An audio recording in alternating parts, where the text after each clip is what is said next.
மழைக்காலத்தில் குருவிக்கு அடைக்கலம். ஒரு மழைக்காலம் நெருங்கிக் கொண்டிருந்தது.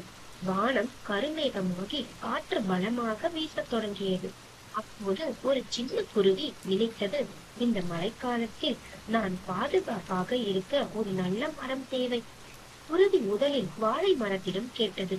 வாழை மரமே, மழைக்காலத்தில் நான் உன்னிடம் தங்கலாமா?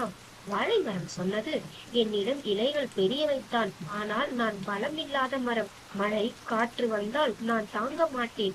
குருவி சோகமாக பறந்தது. பிறகு குருவி நெல்லிக்காய் மரத்திடம் சென்றது. நெல்லிக்காய் மரமே, மழைக்காலத்தில் எனக்கு இடம் தருவாயா? அது சொன்னது, நான் சிறிய மரம், பலமான புயல்களை தாங்க முடியாது. குருவி மீண்டும் பறந்தது.